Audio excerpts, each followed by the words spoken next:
Univision anchor and old friend Jorge Ramos writes in a new op-ed, quote, Mr. Trump's wall is a symbol of hate and racism, and it would be completely useless, and it doesn't address any national emergency.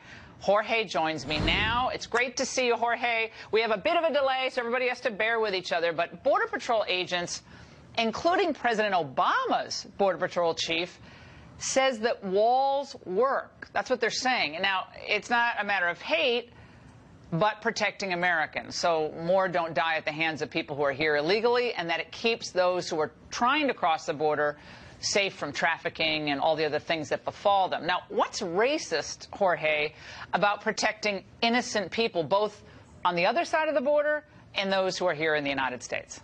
I'll get to that. Let me just first address about the wall being completely useless. Almost 45% of all undocumented immigrants coming to this country come by plane or with a visa. So a wall right now would be completely useless. There's no national emergency. National emergency was 9/11. National emergency was after the war in Iraq. That's when most of the 700 miles of wall that we have right now, that's a national emergency. What we have right now is not a national emergency. The border communities are among the safest in the country. The number of arrests are among the lowest in the last 20 years, and the undocumented population has remained stable for the last 10 years. Well, that's not what you thought back in 2006, though, is it? I mean, 2006 in the Washington Post in March, you wrote the following: every minute an immigrant crosses the border illegally, and that, I agree, is an enormous threat to the United States. Enormous threat is what you wrote. It is in the best interest of the United States in terms of national security to know who is here and who is coming in. That's your language. And President Obama, and we'll play this, basically agreed with your assessment of where the country was then. And let's hear what he's had to say. We simply cannot allow people to pour into the United States undetected, undocumented, unchecked, and circumventing the line of people who are waiting patiently, diligently, and lawfully to become immigrants in this country. Jorge, what's changed? That was 9/11.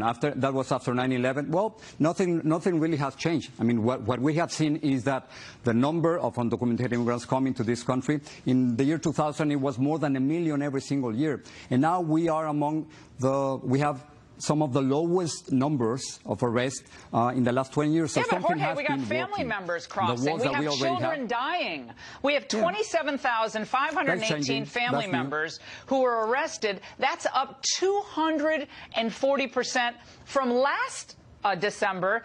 At that point, there was only 8,120 arrests of family units, and that's including little children who are being dragged across the desert. How is that good?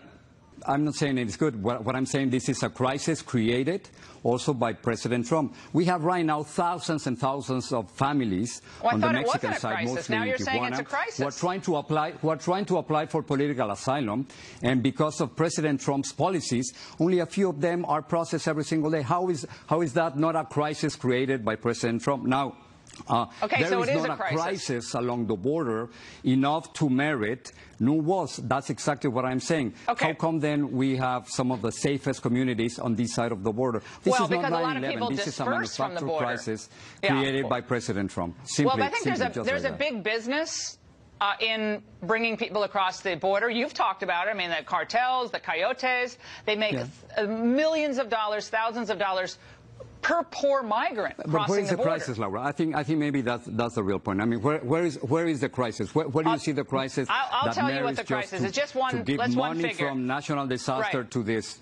Yeah, you follow all of this, and you report on so much of this daily. And I mean, I'm not patronizing. You're a really smart person. You've been all over the world. You've interviewed world leaders. So when these facts pop up, you know, this is just the Texas issue. This is between 2011 and 2018, the Texas numbers. They booked 186,000 illegal aliens for a total of 292,000 crimes. Now, is this a crisis? 539 murders, 32,000 assaults, including 3,426 sexual assaults, almost 3,000 weapons charges. That's not a, I mean, that sounds like a crisis to me in one state. It is not a crisis. I mean, the people, the immigrants who commit crimes here do not represent the vast majority of immigrants. You and I know perfectly well, and your audience knows perfectly well, that immigrants are less likely to commit crimes, and immigrants are less likely to be behind bars. So that's don't criminalize illegal immigrants. and legal, though. You can't conflate we're both. Not. Even undocumented immigrants. I want legal immigration. Even I want legal undocumented immigration. Are not love legal criminals. immigrants. Nobody wants undocumented immigration. Nobody wants that, not even undocumented immigrants. That's the only way to solve this problem. But just to create a crisis, to spend $5 billion on a wall that we don't need, it is completely absurd. Right. What about the families? President Trump is afraid of you guys at Fox News. That is what's happening right now. He's afraid of your criticism. He's afraid of your colleagues, and he's creating a crisis simply because he needs to deliver on a wall that might not be built before 2020. That's a nice thought that we have all this influence. However, real people are suffering badly. And I spend, as you know, I've spent a lot of time in Central America, in Guatemala and Salvador, not so much in Mexico, but in Central America. I know it really well. There's an enormous amount of suffering, enormous amount of corruption. There's also an enormous amount of suffering in the United States. And I want to play, this is a family who joined us last night. Their son Pierce was killed just about a week or so ago, hit by an illegal immigrant driver head on. Let's watch them. This is our son. This was Pierce Corcoran. He is dead. His death is real. His death is real. It's not fabricated. And he died at the hands of an illegal immigrant. Those families feel like they're in crisis. If I lost a child, I couldn't even get up in the morning. I don't know how parents can even, whether it's by gunshot or by kidnapping or whatever it is. But this is happening, and it's happened repeatedly, not just murder, but DUI, all sorts of other things. So it's a family crisis for a lot of people, and a lot of the people suffering, Jorge, are legal Hispanic immigrants. They're suffering.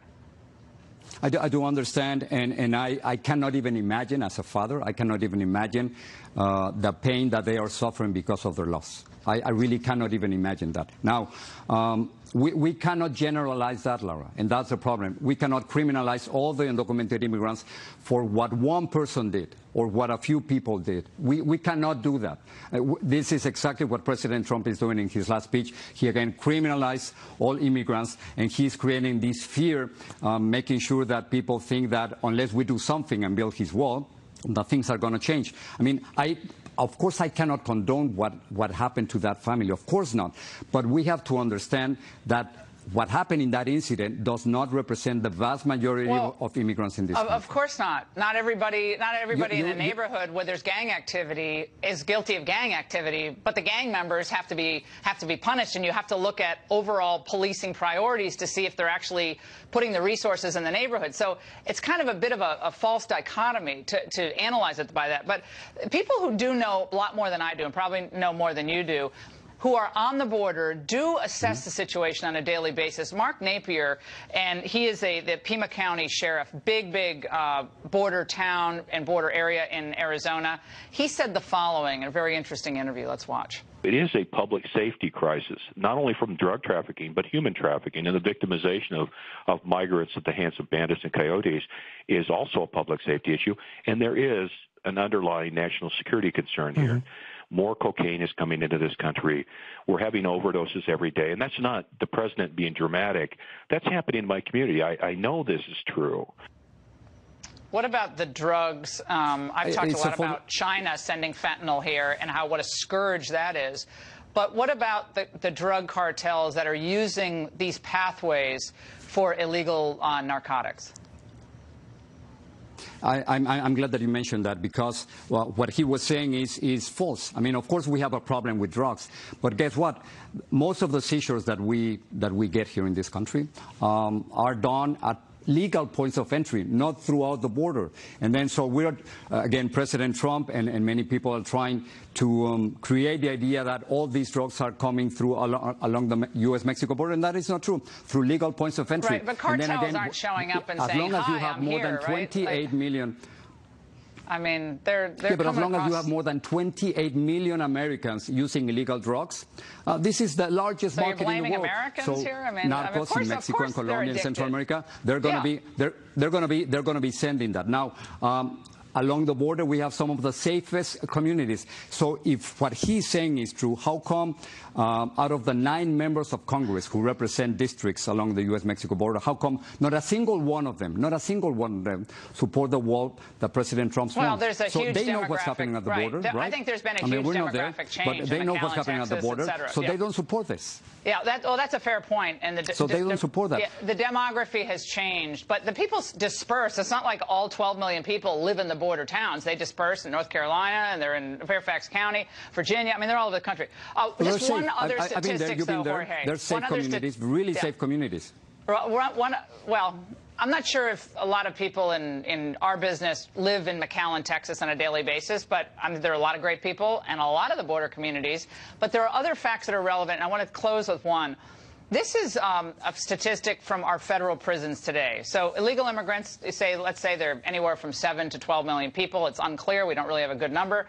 But 23% of federal inmates are illegal immigrants, committing a wide variety of crimes. They're not entry into the country, multiple entries. These are violent crimes. 23%?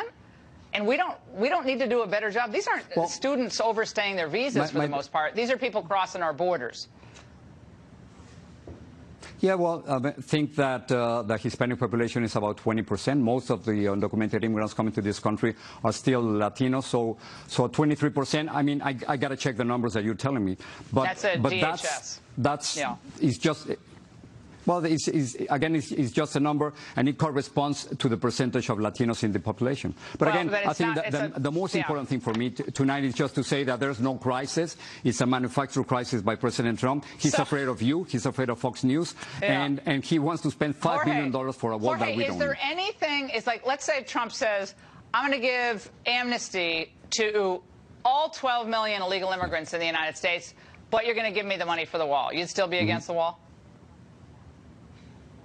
Let me quote former Congressman Luis Gutierrez. At some point, he said that it was like paying a ransom for a kidnapping. So, come on. Kidnapping? When you have a wall that has become a racist symbol. No, well, when you have a wall that has become a racist symbol, it is very difficult for anyone Jorge, to you are so support much building. better. Jorge, you are so much better than that. People have walls. No, it's a symbol of racism. Laura, you know it's a symbol of racism. Okay. A wall that has a door so you know who's coming in and who's leaving. That's a wall that exists. So we don't hate everybody on the other side. We love our own people, and we want to welcome in people in an orderly fashion. That's all it is. It's not a negative thing. It can be, but this is not. Jorge, I love having you on. It is a racist symbol. When President Trump said that Mexican immigrants were criminals and rapists, and he said the wall can stop that, he made that we can't a recreate racist the symbol. wheel. But are all walls around the houses of Democrats and tech titans, are those racist too? In areas where there's a high minority population, are those racist? No, I'm saying that Trump created the wall as a racist symbol. All right, guys, thank you. Jorge, thank you so much. And now here to